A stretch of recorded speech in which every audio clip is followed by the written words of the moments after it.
Hello everyone, I'm Jason, the creator of the Army Showcase and host of the Tabletop Battlefield, and this is a quick tip to give your figures a Grassland base.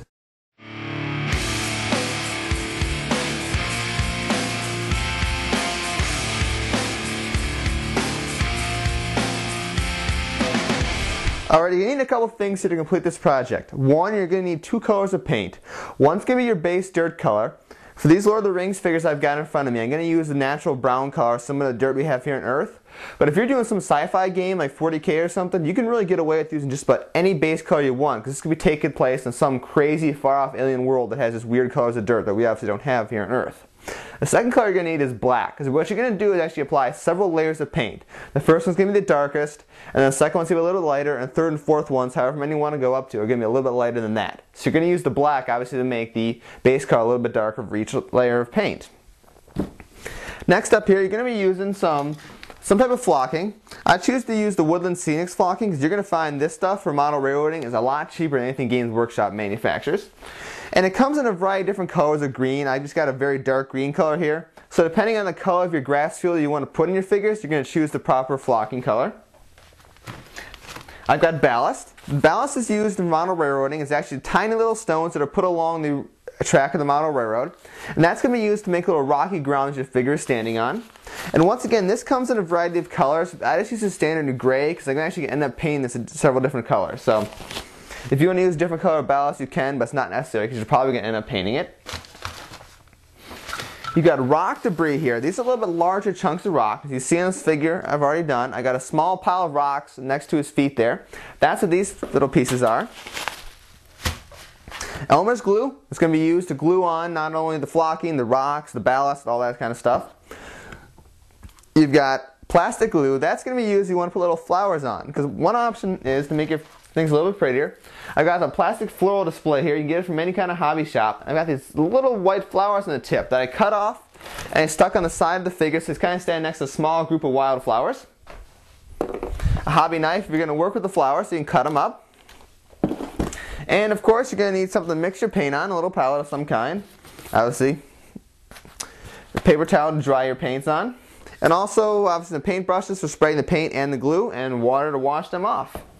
So, what you might want to do, here's the one little tip, I've actually got empty spice containers that I've used to put the flocking in. That's what you're going to use to sprinkle on the base. Because it makes life a little bit easier than trying to pour it out of that plastic bags. Okay, step one is to apply the first color of the base. This is going to be the darkest color. So what you're going to do, just take a paintbrush out. You don't need to have a very detailed brush, kind of a large one will work fine. Pull out some paint for your base color and add quite a bit of black to it. What you'll probably notice when you're done with this layers, actually there's not going to be a huge difference in color. Let me show you the two I've got here. You really can't see a huge difference in color, and that's the kind of effect you're going to go for, because the later layers are going to be a little bit lighter in color. When you're applying this layer, you want to probably be careful. Try not to get the paint all over the figure's boots or feet.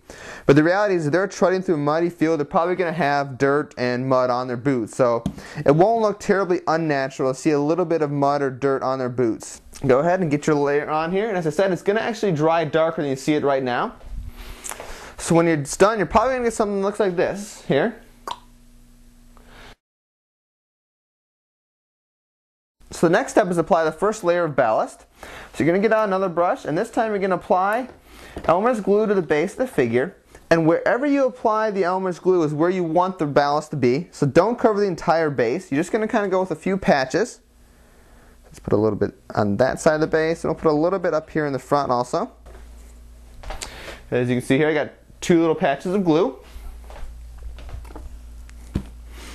So I got the ballast in one of these empty spice containers. I'm just going to pop it open, hold the figure over some kind of bin to collect the extra ballast that falls off. Like I use a yogurt cup here, and just pour on quite a bit of ballast.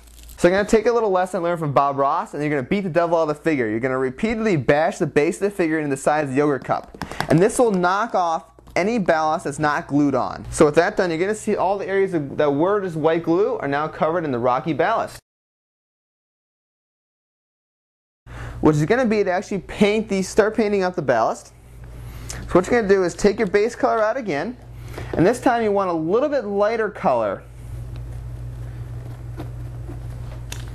than what you did the entire base on. So slap down some of your base color. You want actually a fair amount of paint here. You know, traditionally with miniature wargame painting, you don't want a lot of paint. This is the one exception to the rule, because you want to saturate these little ballast pieces with lots of paint. And just a smaller amount of black. So it's not quite the base color that you can want to use, but it's still a little bit darker than the actual color would be without any black in it. And just go ahead and saturate the rocks with paint. And of course, be sure to wait until the ballast is dry before you actually do this. So it'll probably take about a few hours for your ballast to dry to the base of the figure. So as you can see here, now the areas that were ballast are now covered in this kind of brown, sooty gray rock. We're going to jump to stage 4 here. And that's going to be to apply some more layers of paint to the actual ballast. So you're going to get a kind of a dry brushing effect, maybe 2 or 3 more layers. So this is where you actually want to go back to using only a little bit of paint. So once this initial layer is dried, you're going to go ahead and take your base color out and just mix the tiniest amount of black paint into it. So it's just maybe a tad bit darker than what it should be, because you really want it to be almost close to the normal color. And since this is dry brushing, you want to wipe off most of the paint off your base and just gently go across the areas of ballast. And so, you know, some of the rocks will turn the new color, some will stay the old color. And you're going to repeat that process one more time using the actual base color now. Don't mix any black into it this time. Just use the base color straight up. Wipe off all your excess paint. And go over it 1 or 2 more times really quickly. So I don't know how well you can see it on the YouTube video, but there's actually several layers of brown on the ballast, and you actually see it gives it a much more natural look, because you know dirt's not one uniform color. Okay, step 5 is going to be to go ahead and apply the green flocking. So get a brush out here. You're going to use your Elmer's glue again, and you want to cover every area of the base that's not covered with a ballast with Elmer's glue, because obviously these areas are now going to become the grass covered areas. And you may even want a little bit of overlap with the areas that are covered by the grass and areas that are covered by the ballast. Just kind of give it a neat little effect. So let's go here, and now you'll be able to see, if I hold this thing up, every area is either covered by the brown ballast or the white glue.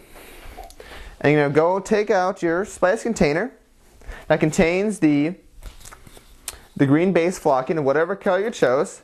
Bring your yogurt container back here that collects all the extra. And once again, hold the figure over the little container and pour out a whole bunch of flocking so every bit of glue is covered. And beat the devil out of it one more time. Hit its base back and forth against the yogurt cup sides. And that'll shake off just about all of the flocking that did not stick to any glue.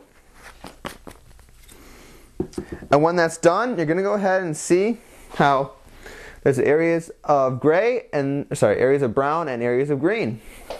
Now this brings us to the very last step you're going to do, is actually apply some little details to the base of the figure. Let's try just applying a few of these little rock debris on. So what you're going to do is take a very small detailed brush and just get a little bit of glue into it, and just dab on glue in really 1 or 2 little spots. You don't want to put very much on, because obviously these areas are where the rock debris is going to go on. And you can see here, if you look very carefully, you can see there's 2 areas of white glue along the base. And we're going to go into our rock debris bag, sprinkle a little bit out, and just very gently put about 2 or 3 rocks in each segment. And you're really just going to let it dry for a few hours, and this figure will be just about ready to go.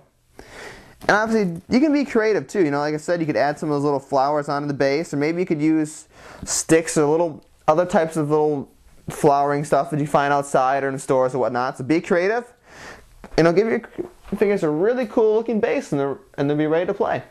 I'm Jason, thanks for watching this quick tip. And for more information on the world of miniature wargaming, such as more modeling ideas, custom scenarios, tactics, and reviews, check out the Army Showcase and Tabletop Battlefield at www.tabletopbattlefield.com. Copyright 2007, Rocco Software, licensed under the Creative Commons Attribution Non-Commercial License. The intro music Down With Everything is by The Transfer and is acquired from www.podsafido.com and is used under a Creative Commons license.